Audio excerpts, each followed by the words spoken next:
कितनी एकादशी है? जम के बोलो। 26। जो भगवान विष्णु के पास जाकर निवेदन करी थी वो निर्जला थी, निर्जला। इसलिए सारी एकादशियों में निर्जला एकादशी की महत्वता शास्त्र प्रमाण करता है महाराज। पर हिंदू धर्म के 3 व्रत ऐसे बता दिए जिन व्रतों का पुण्य समाप्त नहीं हुआ।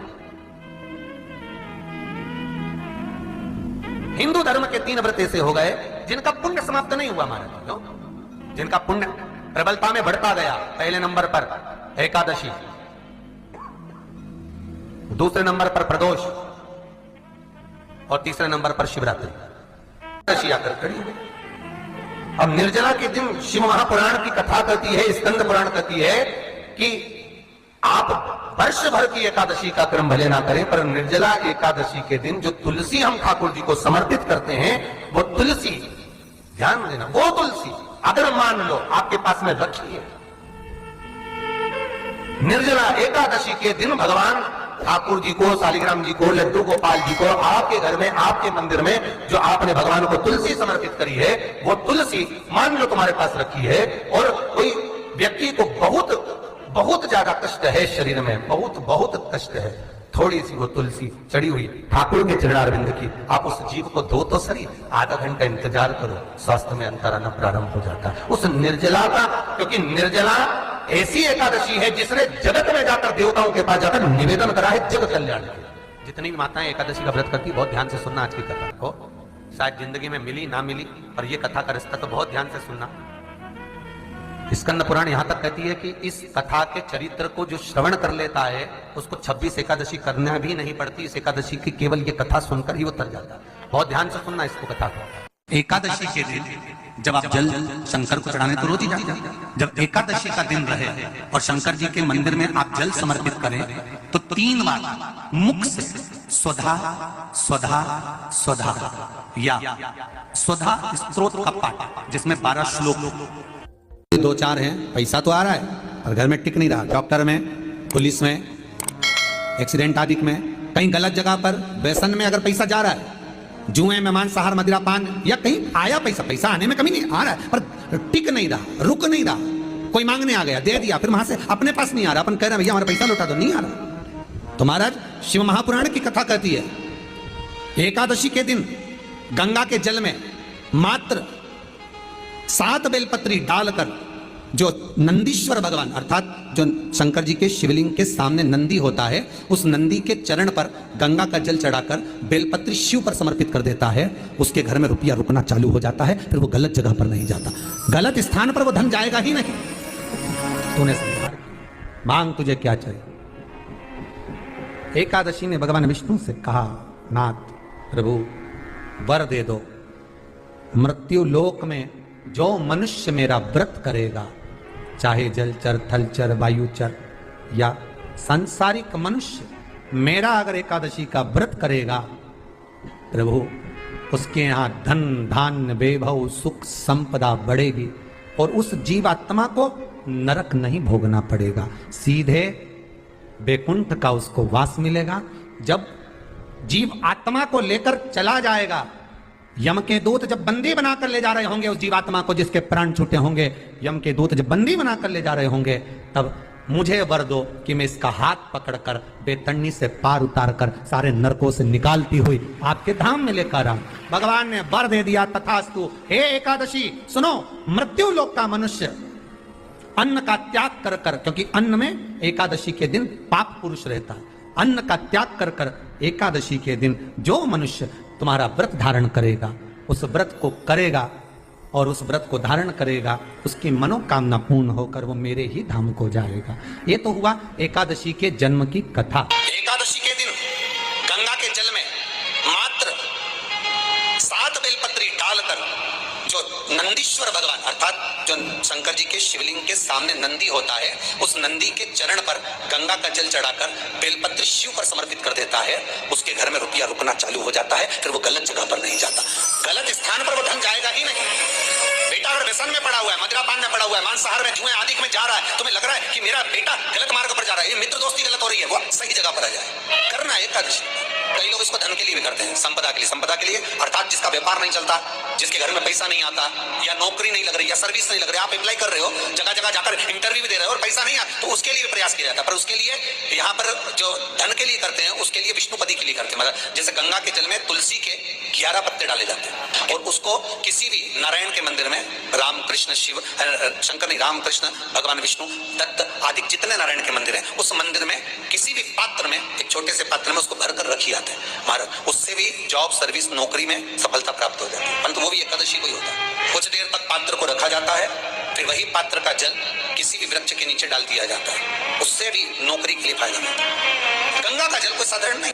दशमी, एकादशी और द्वादशी, इन 3 तिथियों पर एक रोटी में थोड़ा सा मीठा रखकर सोमक पितृ का नाम लेकर यदि गाय को खिला दिया जाता है, तो अगर कोई पूर्वज प्रेत योनि में भी पड़ा हुआ होता है, भटक रहा होता है, जिसको पिंड नहीं मिला, जो अचानक मर गया होता है, अधोगति में चले गया होता है, उस जीव की मुक्ति दशमी, एकादशी और द्वादशी, 3 दिन सोमक पितृ का नाम लेकर रोटी में, पूड़ी में मीठा रखकर अगर गाय को खिला दिया जाता है, ये 3 दिन तक, तो वो पितृ कभी भटकते नहीं है, उनको मुक्ति प्राप्त हो जाती है, मोक्ष में। नहीं, एकादशी है कौन? क्यों इसकी इतनी प्रधानता है? क्यों इसकी पुण्यता है? ऐसा क्या है एकादशी में जो इसकी पुण्यता मानी जाए? कौन है ये जो भगवान नारायण तक एकादशी का व्रत करते हैं? सुभद्रा जी को भगवान जगन्नाथ ने, जगदीश ने एकादशी का व्रत कराया था। बद्रीनारायण भगवान को माता लक्ष्मी ने एकादशी का व्रत कराया था। क्यों? चंद्रायण एकादशी व्रत की माता। एकादशी है कौन? तो कहा जिसको व्रत करने पर भगवान नारायण भी जिसका व्रत करते हो, भगवान माता लक्ष्मी जिसका व्रत करती हो, वो एकादशी है कौन? तो शास्त्र वर्णन करता है महाराज, स्कंद पुराण का सुंदर चातुर्मास्य खंड के अंतर्गत वर्णन आया है महाराज। एक बार भगवान विष्णु आनंद में विराजमान थे, पद्मावती और माता लक्ष्मी दोनों उनके पास में विराजी हुई थी। भगवान लक्ष्मी और पद्मावती दोनों बैठी हैं, एक सिर के पास, एक चरण के पास। कुछ समय बाद वहीं पर ब्रह्मदेव का आगमन हुआ। हाय, क्या आपको पता है कि आप हर साल अपने म्यूचुअल फंड्स पे 0.5 to 1% एक्स्ट्रा रिटर्न। और ब्रह्मा जी आगमन पाकर भगवान नारायण पद्मावती से लगकर उठे और उठकर लक्ष्मी की ओर झुके। झुकने पर इन तीनों के समागम से भगवान नारायण के हृदय चित्त से एक कन्या प्रकट हो गई। उस कन्या का नाम एका था। क्या नाम था? एका। अब 10 उसके गुण इतने प्रबल थे, वो 10 गुण उसके बड़े प्रबल थे कि वो एका जिसको निहारती थी उसको संपदावान बना देती थी, जिसको देख लेती थी उसके जीवन में वो आनंद की अनुभूतियां करा देती थी। एका जिस मार्ग से जाती थी उस मार्ग के द्वार खोल देती थी। एका का पुण्य इतना पुण्य प्रखर। पद्मावती और लक्ष्मी ने कहा महाराज ये बेटी आपके द्वारा निर्मित हुई है, इसका कन्यादान करना चाहिए। हमारे यहाँ हिंदू धर्म में रीति है, जिस दिन कन्यादान करा जाता है उस दिन व्रत रखा जाता है। अब आजकल रखते कि नहीं रखते हो मालूम नहीं, और कन्यादान करते समय व्रत रखा जाता है। व्रत रखना, एका का कन्यादान करना है। भगवान बोले कन्यादान करें, किसको दें? एका किसको दी जाए? एका प्रदान किसको करी जाए? पुण्यता किसको दी जाए? भगवान नारायण ने उसी समय लक्ष्मी और पद्मा से पूछा, तुम एकादशी के दिन जब आप जल शंकर को चढ़ाने तो रोज ही जाते, जब एकादशी का दिन रहे और शंकर जी के मंदिर में आप जल समर्पित करें तो 3 बार मुख से स्वधा स्वधा स्वधा या स्वधा स्तोत्र का पाठ, जिसमें 12 श्लोक। 2-4 हैं, पैसा तो आ रहा है और घर में टिक नहीं रहा। डॉक्टर में, पुलिस में, एक्सीडेंट आदि में, कहीं गलत जगह पर, व्यसन में अगर पैसा जा रहा है, जुए में, मांसाहार, मदिरा पान, या कहीं आया पैसा, पैसा आने में कमी नहीं, आ रहा है पर टिक नहीं रहा, रुक नहीं रहा। कोई मांगने आ गया, दे दिया, फिर वहां से अपने पास नहीं आ रहा, अपन कह रहे हैं भैया हमारा पैसा लौटा दो, नहीं आ रहा। तो महाराज शिव महापुराण की कथा कहती है एकादशी के दिन गंगा के जल में मात्र 7 बेलपत्री डालकर, जो नंदीश्वर भगवान अर्थात जो शंकर जी के शिवलिंग के सामने नंदी होता है, उस नंदी के चरण पर गंगा का जल चढ़ाकर बेलपत्री शिव पर समर्पित कर देता है, उसके घर में रुपया रुकना चालू हो जाता है। फिर वो गलत जगह पर नहीं जाता, गलत स्थान पर वो धन जाएगा ही नहीं। तूने समझा, मांग तुझे क्या चाहिए। एकादशी ने भगवान विष्णु से कहा, नाथ प्रभु वर दे दो, मृत्यु लोक में जो मनुष्य मेरा व्रत करेगा, चाहे जलचर, थलचर, वायुचर या सांसारिक मनुष्य मेरा अगर एकादशी का व्रत करेगा, प्रभु उसके यहाँ धन धान्य वैभव सुख संपदा बढ़ेगी और उस जीवात्मा को नरक नहीं भोगना पड़ेगा, सीधे वैकुंठ का उसको वास मिलेगा। जब जीव आत्मा को लेकर चला जाएगा, यम के दूत जब बंदी बनाकर ले जा रहे होंगे उस जीवात्मा को, जिसके प्राण छूटे होंगे, यम के दूत जब बंदी बनाकर ले जा रहे होंगे, तब मुझे वर दो कि मैं इसका हाथ पकड़कर बेतरनी से पार उतार कर सारे नरकों से निकालती हुई आपके धाम में लेकर आऊं। भगवान ने वर दे दिया, तथास्तु। हे एकादशी सुनो, मृत्यु लोक का मनुष्य अन्न का त्याग कर कर, क्योंकि अन्न में एकादशी के दिन पाप पुरुष रहता है, अन्न का त्याग कर कर एकादशी के दिन जो मनुष्य तुम्हारा व्रत धारण करेगा, उस व्रत को करेगा और उस व्रत को धारण करेगा, उसकी मनोकामना पूर्ण होकर वो मेरे ही धाम को जाएगा। ये तो हुआ एकादशी के जन्म की कथा। एकादशी के दिन गंगा के जल में मात्र 7 बेलपत्री डालकर जो नंदीश्वर भगवान अर्थात जो शंकर जी के शिवलिंग के सामने नंदी होता है, उस नंदी के चरण पर गंगा का जल चढ़ाकर बेलपत्री शिव पर समर्पित कर देता है, उसके घर में रुपया रुकना चालू हो जाता है। फिर वो गलत जगह पर नहीं जाता, गलत स्थान पर वो धन जाएगा ही नहीं। बेटा अगर व्यसन में पड़ा हुआ है, मदिरापान में पड़ा हुआ है, मांसाहार में, जुए आदि में जा रहा है, तुम्हें लग रहा है कि मेरा बेटा गलत मार्ग पर जा रहा है, ये मित्र दोस्ती गलत हो रही है, वो सही जगह पर आ जाए। करना है एकादशी।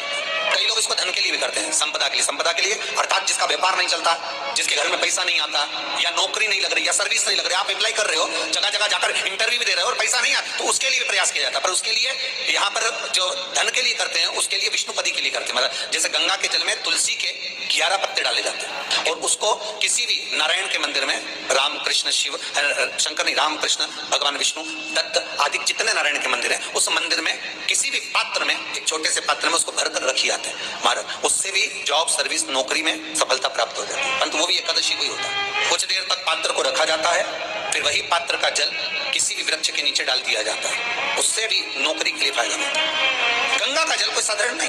दशमी, एकादशी और द्वादशी, इन 3 तिथियों पर एक रोटी में थोड़ा सा मीठा रखकर सोमक पितृ का नाम लेकर यदि गाय को खिला दिया जाता है, तो अगर कोई पूर्वज प्रेत योनि में भी पड़ा हुआ होता है, भटक रहा होता है, जिसको पिंड नहीं मिला, जो अचानक मर गया होता है, अधोगति में चले गया होता है, उस जीव की मुक्ति दशमी, एकादशी और द्वादशी, 3 दिन सोमक पितृ का नाम लेकर रोटी में पूड़ी में मीठा रखकर अगर गाय को खिला दिया जाता है, ये 3 दिन तक, तो वो पितृ कभी भटकते नहीं है, उनको मुक्ति प्राप्त हो जाती है, मोक्ष में।